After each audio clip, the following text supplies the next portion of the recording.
Muy buenas, queridos seguidores. En alguna ocasión hemos hablado de América que es desconocida a través de los conquistadores indios, negros y mestizos. Hemos hecho varios programas acerca de los conquistadores y las cofradías de africanos en América y resaltando esa historia de los conquistadores mestizos nos centramos en un personaje que es interesantísimo, como es Francisco Fajardo, conquistador mestizo de Venezuela y que no es un caso aislado, más bien Fajardo pues ofrece un arquetipo para seguir todo un camino histórico que continuó durante todo el siglo XVI. Bueno, en la América del Norte, como bien nos enseña Jorge García Ruiz, que ahora está de gira por España y le mandamos un abrazo, pues en toda la América del Norte este arquetipo y este modelo continuó hasta principios del siglo XIX. Y por supuesto con nuestro pana Emilio Acosta Ramos de Venezuela Provincial. ¿Qué tal, Emilio? Hola Antonio, bueno, antes que nada, como siempre, darte las gracias por la invitación a tu canal de YouTube. Y sí, vamos a estar hablando de este conquistador mestizo, Francisco Fajardo, ¿no? Por cierto, es una recomendación que nos hizo un seguidor de Venezuela Provincial, General Venezuela se llama, le mandamos un saludo. Y hay que decirlo, Antonio, cuando nos imaginamos a los conquistadores pensamos en españoles, nada más, ¿no? A los españoles Pero nada europeos. más lejos de la realidad. La mayoría de estas huestes fueron compuestas en un 95% por indígenas. Las alianzas entre indios y españoles fueron constantes y muy habituales, y la conquista, hay que decirlo, habría sido imposible sin la ayuda de los nativos. Y un gran ejemplo de esto son los indios guayqueríes, ¿no? De lo que es la isla de Margarita y algunas zonas costeras del actual estado Sucre en Venezuela, y eran aliados de los españoles en la conquista de tierra firme. Una prueba es el matrimonio entre la cacica guayquerí Isabel y el gallego Francisco Fajardo el Viejo. De esta unión nacerá uno de los más célebres conquistadores mestizos de Venezuela, Francisco Fajardo, ¿no? Sí, que además se hizo famoso hace poco, por desgracia era un personaje muy olvidado, pero que Nicolás Maduro, ¿no? En fin, en su sempiterna sabiduría, válganos la ironía, pues le denegó una autopista que es muy famosa en Venezuela, la autopista Francisco Fajardo. Y entonces eso lo que ha hecho es que mucha gente se interese en la figura de Francisco Fajardo. Es decir, Chávez consiguió con sus estupideces pues que mucha gente ya empezara a cuestionar a Bolívar. Bueno, pues Maduro ha conseguido que muchos empiecen a decir, oye, ¿quién fue Francisco Fajardo? Que le han quitado el nombre a una famosa autopista, ¿no? En Venezuela.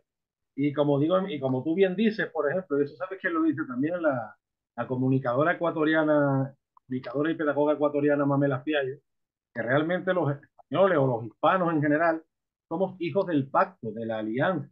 Francisco Fajardo es hijo de gallego y de no me va a salir, no, Guayquerí, además era bisnieto del cacique Charaima, pues Ujú.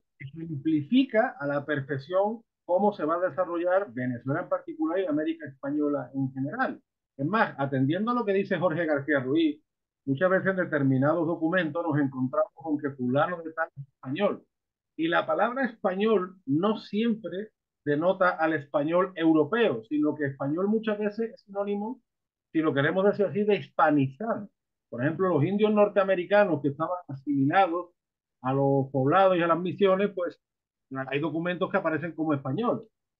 Incluso muchos de esos españoles eran mulatos o eran mestizos, bueno, y no digamos criollos. O sea, no Ujú. digamos, por ejemplo, el caso de Hernandaria Saavedra en el Río de la Plata también en ese siglo, 16. Entonces, si no hubiera habido esa población criolla, mestiza, y por supuesto esos pactos con los indígenas, y esa cantidad de negros que no fueron esclavos, sino que muchos fueron negros libres y que se mezclan también con esa población, la América española no se entendería, pero ni la misma España tampoco se entiende en su recorrido histórico. Sí, bueno, como tú bien señalas, ¿no? Francisco Fajardo puede ser un ejemplo de eso que señala Jorge Luis García, ¿no? Es un hispanizado porque es la unión de las dos culturas, ¿no? Tanto del español como del indígena. Y hay que decirlo, la historiografía oficial venezolana pues ha ignorado mucho esto, ¿no? Siempre se le suele achacar en algunas partes como español simplemente, y no, es un mestizo, ¿no? Y también la Bueno, historiografía o oficial un venezolana español, ha ajá, ignorado que una de las mujeres más importantes en el proceso de conquista del actual territorio venezolano es sin duda la cacica Isabel, ¿no? Isabel de Fajardo, la India Guayquerí, de Margarita, como tú bien dijiste, hija del cacique Charamaya y nieta de Charaima, ¿no? Los cuales moraban en la costa central del litoral entre Burburata y la costa de Maya, ¿no? Y la cacique Isabel contrajo nupcias con el teniente gobernador de la isla de Margarita, que era Francisco Fajardo el Viejo, como dije anteriormente, y algunos historiadores, Antonio, sin base documental, la refieren como una simple concubina, ¿no? Y es totalmente falso. Lo cierto es que entre 1524 y 1528 con este teniente gobernador tuvo a su primer hijo, ¿no? El severo conquistador mestizo Francisco Fajardo, que hay que decirlo, nace en la isla de Margarita y Fajardo era bilingüe, ¿no? O sea, manejaba las lenguas indígenas y el español. Y desde allí, desde Margarita, organizó viajes en piraguas de exploración a tierra firme y el primero fue en abril de 1555. Y la cacique Isabel facilitará a su hijo unos 100 guerreros guayqueríes para la conquista de la costa central de tierra firme, siendo el más importante el que concluyó con la fundación del Hato San Francisco en el Valle de Caracas, ¿no?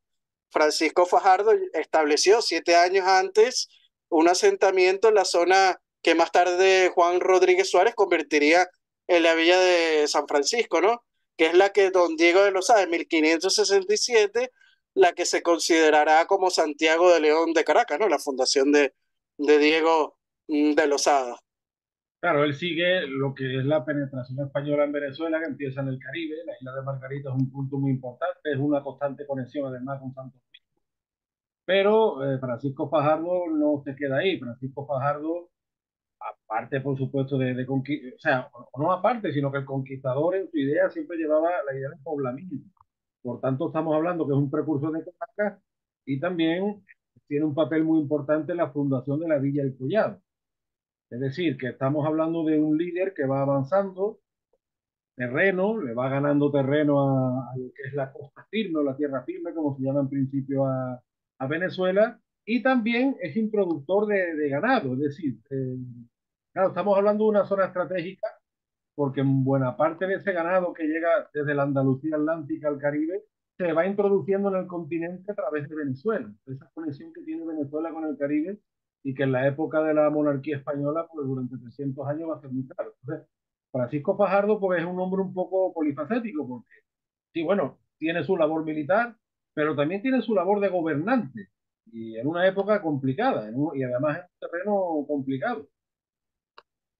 Sí, totalmente de acuerdo con lo que dices. Por cierto, la primera, digamos, corrida de toros que se realizó en el continente americano de tierra firme fue, o lo que podría considerarse tierra firme, fue en la isla de Cuba, aunque es una isla, ¿no? Pero pertenece a Venezuela.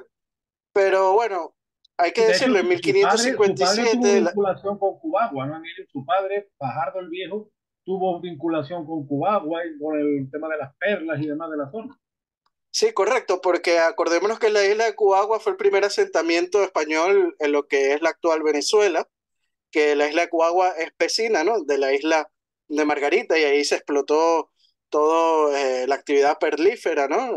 Y lamentablemente pues un maremoto y también varios ataques de corsarios enemigos de la corona española hicieron que la ciudad de Nueva Cádiz en Cubagua pues desapareciera, ¿no? Y sus vecinos se mudaron posteriormente a la isla de Margarita, ¿no? Que es la isla vecina, que sí tenía mejores recursos de agua, porque Cubagua era una isla desierta donde no había agua, y Margarita sí poseía agua potable, madera y otros recursos. Era más fácil asentarse en aquella isla.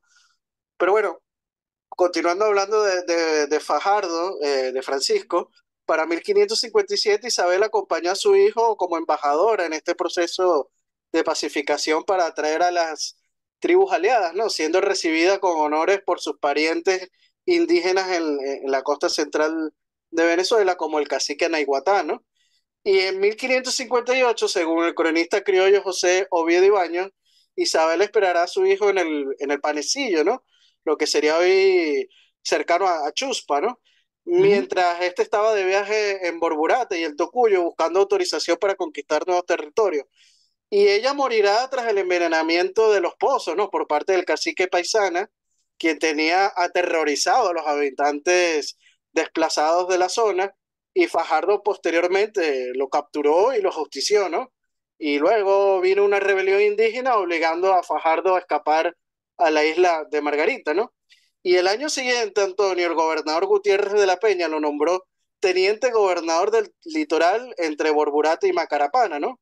Y Ujú. como tú bien dijiste antes, pues tuvo una labor grandiosa en la fundación de poblados, ¿no? Desde el actual Estado Vargas hasta el oriente. Y hay que decirlo, tuvo que reprimir diversas insurrecciones indígenas, entre ellas las encabezadas por el cacique Paisana, como dije anteriormente, y descubre minas de oro en Caraballeda, causando conflictos entre ellas el gobernador Pablo Collado, debido a la posesión de estas minas, ordenando este su destitución, ¿no? Hecho que más adelante le costaría la muerte, ¿no? Curioso porque, por ejemplo, su padre, Ardo el Viejo, estamos hablando, siempre se decía que fue mejor militar que administrador o gobernante, por así decirlo. El padre tuvo problemas con la justicia, incluso regresa a Europa y al final Fajardo, que tiene una... Claro, Fajardo es un arquetipo, o sea, él encarna por una vida al servicio, pues, tanto militar como gobernante, y conforme va avanzando, al final tiene un episodio muy, muy triste, en fin, al final mismo de su vida, eh, después de una vida pues entregada, ¿no? Fue una vida de entrega, de servicio. Lo que pasa es que claro, también fue una vida, muchas complicaciones, con muchas contradicciones, en muchos sitios extremas. Quiero decir, no toda la América española es igual.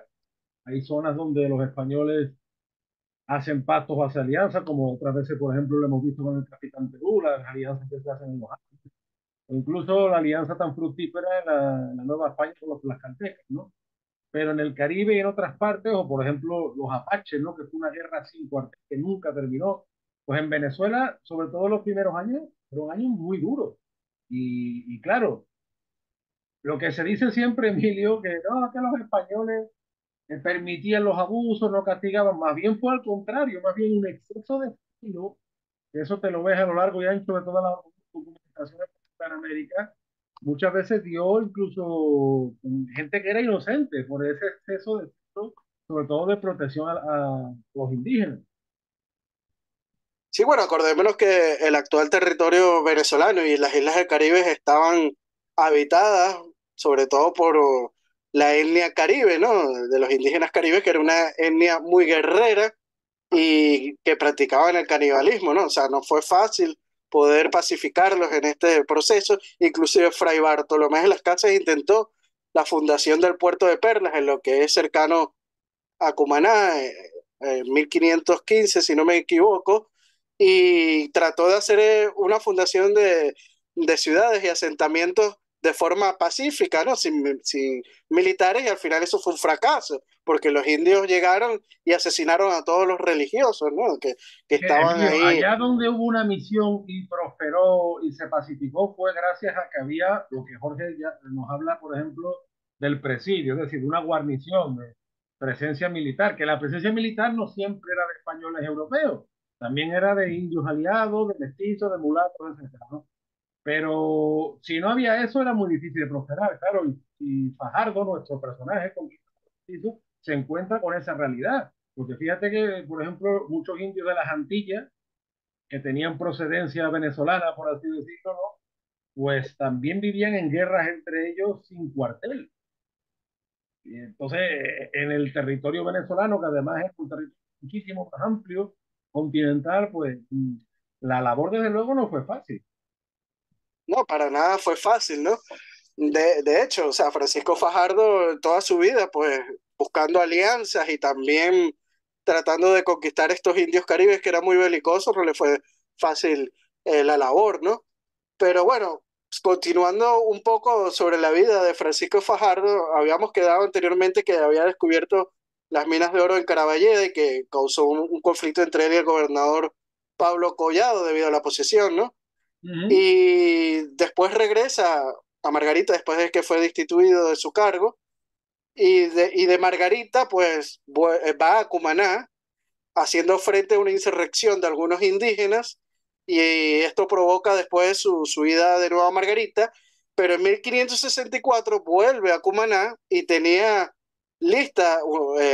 una lista con soldados y caballos y los bastimentos necesarios para organizar una nueva expedición de conquista en tierra firme, pero en Cumaná fue apresado por el Justicia Mayor Alonso Cobos, quien lo sometió, ¿no? A un juicio sumario y lo ahorcó, pero hay que decirlo, los margariteños o los indígenas guayqueríes resolvieron vergar la muerte de Francisco Fajardo y encabezados por el justicia mayor de la isla, Pedro de Viedma, atravesaron el mar desde Margarita hasta Cumaná y prendieron a Cobos y lo trasladaron a Margarita, donde fue juzgado su causa, ¿no? Y condenado a muerte después, posteriormente, por la Real Audiencia de Santo Domingo, donde fue ahorcado y dividido en cuartos, ¿no? O sea, bastante terrible cómo termina la vida de Fajardo y también la de su villano justiciero eh, gracias a la acción de la Real Audiencia de Santo Domingo. Y fíjate, Emilio, que años antes, ahora que tú hablabas del collado, cuando Fajardo se descubren aquellas minas, ¿no?, de oro en la zona, pues lo intenta, hay un, en fin, el mismo Collado lo intenta relegar, el mismo Pedro Miranda lo pone preso, pero la justicia le dio la razón en esa ocasión a Francisco Fajardo. Y al final se la acabaron dando también. O sea, pero ya antes él había tenido un episodio ahí complicado donde había salido ganando. Pues sí, con esto muchas veces digo que si no, si la justicia española no defendía a los mestizos, no defendía a los indígenas, y muchas veces, por exceso de celo, precisamente pasaban estas cosas. ¿Por qué? Porque lo peor era que te denunciaran por abuso a los indios, porque aquí se paralizaba todo. Y eso fue en parte lo que le pasa al final a Francisco Fajardo, que lo acusan injustamente y tiene, en fin. Pero en el caso de las minas que se encuentran en el Collado, a Francisco Fajardo la justicia le dio la razón. Sí, hay que decirlo, la justicia española en este caso lo trató como un español más, ¿no? Uh A pesar de ser mestizo y en contra de otros españoles que venían de la península, le da la razón a Francisco Fajardo. Pero bueno, hay que decirlo, Francisco Fajardo es un hombre que representó lo mejor de ambas razas, ¿no?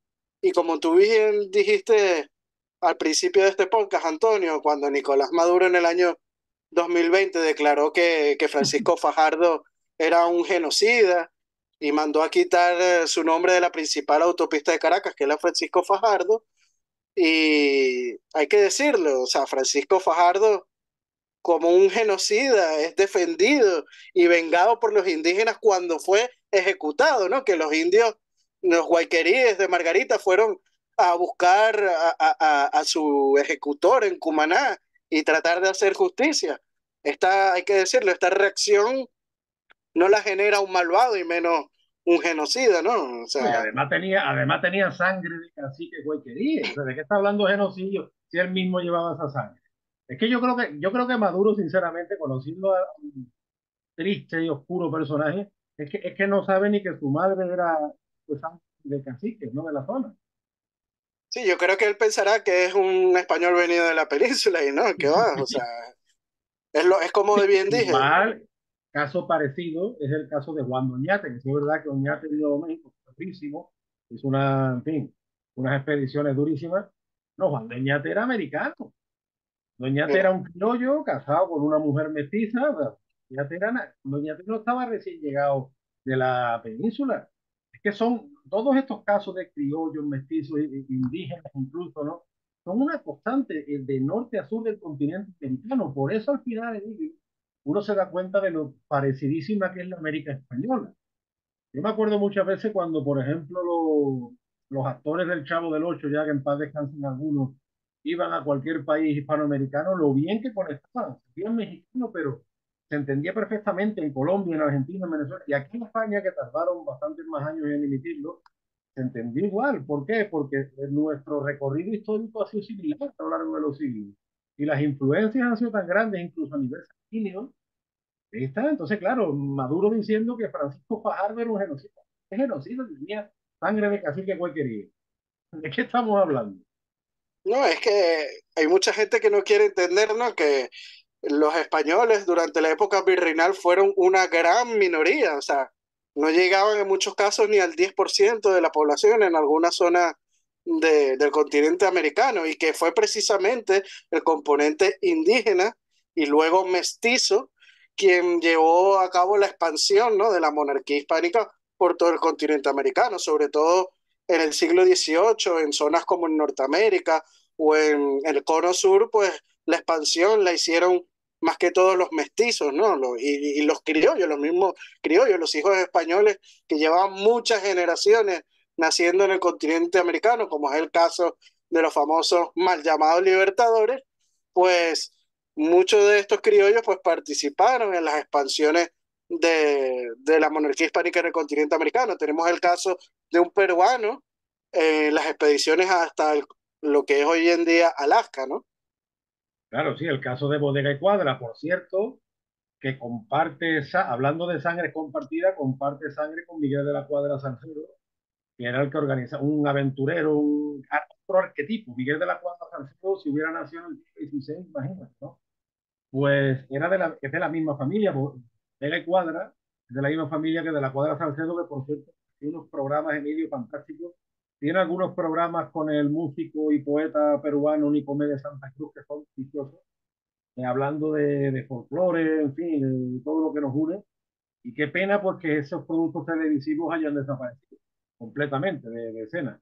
Pero para que tú veas, Emilio, que cada vez que hablamos algo de historia siempre encontramos un elemento cercano. Hablamos de un peruano que se va al extremo, al Pacífico Noroeste, que negocia con los británicos los límites de la zona y resulta que era pariente, bueno, sí, era pariente o antes, o predecesor, por así decirlo, de Miguel de las Cuadras Salcedo. Y es que al final todo nos lleva a historias familiares, porque muchas veces se nos dice, claro, la colonización puritana anglosajona fue familiar, mientras que España solo enviaba hombres jóvenes solteros que además los sacaba de las cárceles. No, no, no, la colonización española fue todavía más familiar que la anglosajona y además se hizo con pactos y alianzas. Y los que sí enviaban presos eran los ingleses. Lo que pasa es que sí es verdad que, por ejemplo, hay que reconocer que muchos irlandeses que llevaron presos a Australia o a lo mejor eran presos porque lo estaban matando de hambre y había robado una mazorca de maíz porque no podía dar, ¿verdad? Pero que me vengo a referir que muchos estereotipos, o sea, Francisco Fajardo es un personaje histórico que rompe muchísimos estereotipos. Por eso al final siempre nos tenemos que acordar de Jorge, porque nuestra historia ni es negra ni es rosa. Una historia riquísima y no hace falta crearnos una propaganda rosa, sino ir a los hechos y a los personajes, como Fajardo, ¿no? En este caso. Sí, totalmente de acuerdo contigo. O sea, la historia es de claroscuro, no es negra ni rosa, ¿no? Vemos en Francisco Fajardo, pues, un ejemplo de esto, ¿no? Y hay que decir algo, Antonio. Hay que rescatar la figura de Francisco Fajardo, ¿no? Como un verdadero conquistador, sobre todo en Venezuela, tienen que rescatarse esta figura, tratar de luchar contra aquellos que quieren borrar su historia, como el caso del chavismo con la autopista Francisco Fajardo y tratar, ¿no? de levantar incluso plazas y monumentos en nombre de Francisco Fajardo. Yo creo que es uno de los elementos de la hispanidad más importante que hay que decirlo. Forma parte fundamental de la unión de ambos mundos. La autopista Francisco Fajardo, ahora que tú lo dices, le cambiaron de nombre, ¿no? Ahora creo que es la Gran Cacique, lo diré, Emilio, Sí, Huaycaipuro, Guaycaipuro. creo. Sí, la cambiaron ahora a Huaycaipuro, pero como han tratado de hacer los chavistas, que cambian los nombres de todo y la gente sigue llamando las cosas por su anterior nombre, ¿no? Por Bueno, ejemplo, el eso Paseo te digo Colón de una Puerto cosa, La Cruz en Venezuela, la gente lo sigue llamando así y le cambiaron el nombre a Paseo de la Cruz y el Mar y así muchísimos que, ejemplos, ¿no? que te digo una cosa, a partir del siglo XIX, con todas las guerras civiles que hubo en España, también hubo un montón de nombres de calle, luego la Segunda República, luego el franquismo, y la gente le siguió llamando por sus nombres tradicionales. O sea, que eso mucho me temo que es un mal que tenemos a ambas orillas del Atlántico y que, como bien dice Francisco Núñez del Arco, pues se exacerbó con las independencias. Realmente, uno de los motivos para justificar la naciente república fue tirar de la leyenda negra. Entonces, en mayor o menor medida. Entonces, claro, pues, hubo que cambiar nombres. Bueno, igual que se cambiaron nombres de ciudades, muchísimo, muchísimo. Y no se hizo por una evolución lógica, sino se hizo por un estructurista revolucionario al respecto, como el que ahora está haciendo Chávez, pero vamos, perdón, Maduro, que eso no lo inventó el chavismo, que eso por detrás. Y en la misma España europea llevamos 200 años a pataleta, a ver cuándo sentamos cabeza, que yo creo que es hora. Sí, es algo que suelen hacer todas las revoluciones, ¿no? Tratar de borrar el legado anterior, el borrado histórico anterior, lo vimos después de las independencias. A la Nueva España se le cambió el nombre y se le puso México, ¿no? El nombre de la capital. En Venezuela tenemos otro ejemplo muy importante que es Angostura, que cambió de nombre a Ciudad Bolívar, ¿no?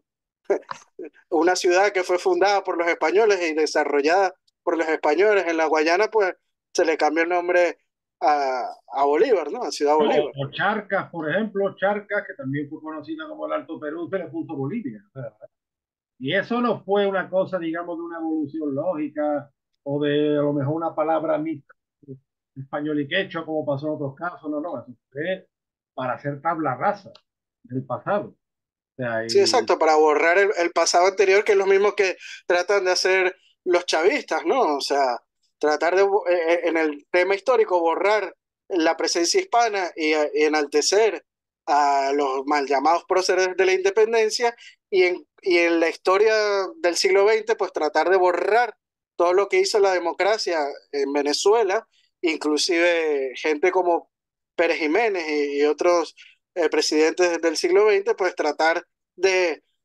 llevarlo a una mentalidad y a unos hechos supuestamente revolucionarios, ¿no? Y de izquierda y eso, comunista. eso ha pasado en todo el mundo hispano, incluida la propia España, pero en Venezuela sí es verdad que ha sido notorio. Yo recuerdo a Arturo Uslar Pietri, que él siempre decía que desde el siglo XIX el caudillo que llegaba quería borrar lo que había hecho el otro y el otro y el otro, y así se construía una historia nacional diferente y así sucesivamente. Al final, sin justificar el chavismo, pero el chavismo continúa esta locura que nos afecta a todo el mundo hispano, como digo, a España, a la España europea también. ¿No? Y en el resto de Hispanoamérica sucede lo mismo, igual pasa en Claro, Colombia, cuando llegan los conservadores, cuando llegan los liberales, van cambiando toda la sí. narrativa histórica, ¿no? Es algo muy común en los procesos revolucionarios que lamentablemente hemos vivido en todos nuestros países hispanos. Bueno, pues nada, Emilio, esperemos por lo menos, como siempre, poner nuestro granito de arena, que se reconozca a Francisco Fajardo en su faceta histórica y también en su faceta arquetípica, como digo, ¿no? En su faceta de ejemplo de unión de dos mundos y de esa historia tan interesante que nos une, que no nos separa, que nos une. Tenemos muchos elementos de unidad y la figura de Francisco Fajardo yo creo que nos puede ayudar a comprendernos más y mejor qué es lo que nos hace falta. Es decir, así podemos caminar mejor hacia el futuro porque el presente está de regular para. Sí, claro, si no conocemos el futuro, no podemos proyectar un buen, si no conocemos el pasado, perdón, no podemos proyectar un buen futuro. Ya me estoy enredando todo esto, pero Ya, bueno. ya te ibas con la película de Regreso al Futuro. Sí, sí, ya estoy como Michael J. Fox.